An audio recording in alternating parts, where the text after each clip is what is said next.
Joining us with reaction, Fox News national security strategist Sebastian Gorka, Fox News contributor Sarah Carter, and Fox News legal analyst Greg Jarrett. On top of the Sid Vicious Blumenthal thing, so we now have our FBI, Sarah Carter, literally telling, this is new to me, the guy that's paying for Russian lies, salacious details on a candidate to basically fix an election with phony Russian propaganda, they're giving him information?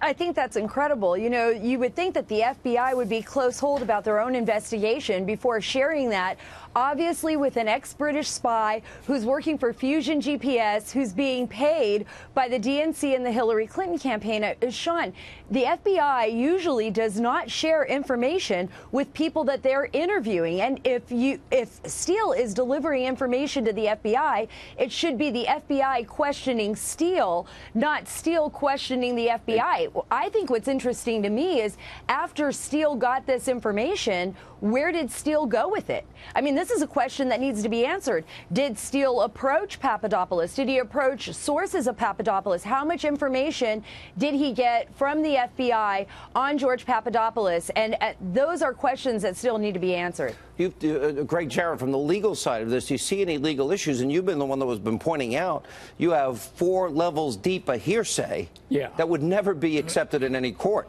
You know, this just underscores the FBI was politically motivated to damage Trump. They're meeting with Steele. They're trying to connect the dots with Papadopoulos. They're offering to pay money to Steele to continue to dig dirt on Donald Trump. They became, in a way, just a political arm of the Democratic National Committee and the Trump campaign. After the FBI cleared for political reasons Hillary Clinton in the email scandal and then launched a political vendetta to frame Trump over Russian collusion without a scintilla of evidence. All right, Sebastian, let me get to you, Dr. Gorka. So she fixed the primary with Bernie Sanders.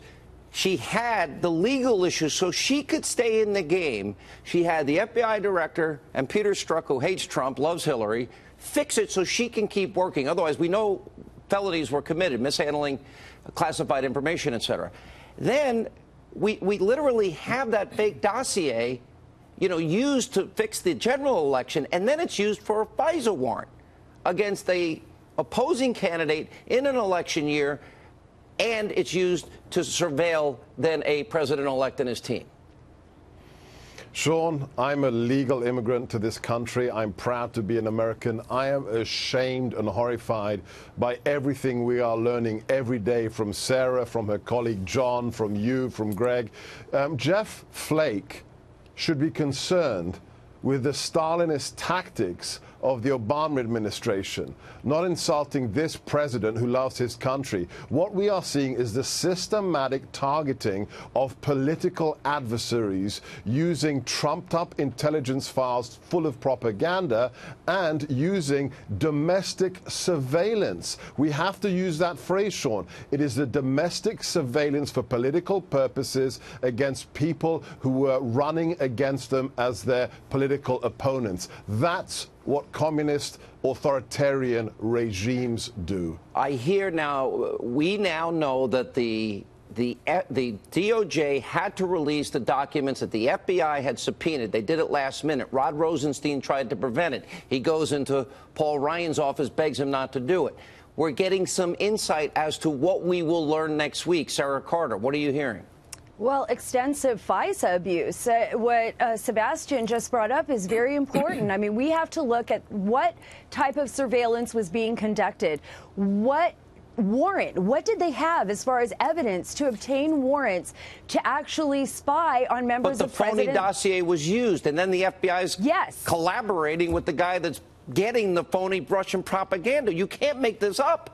No, you can't. And I think Byron York brought up some really interesting facts in his column today. The fact that Steele could have been doing separate reports other than the dossier for members of the State Department. And they suspect he was paid, and he had a very close relationship with members of the State Department. So this is something that's being investigated. You know, when you hire a spy who's trained in lies and deception, who relies on Russian spies trained in lies and deceptions, you get nothing but lies and deceptions. That is the basis of the dossier. And for the FBI to believe this document, which on its face is fictitious, is an abuse of power because Glenn Simpson never looked at it. They went to a judge to get a warrant to spy.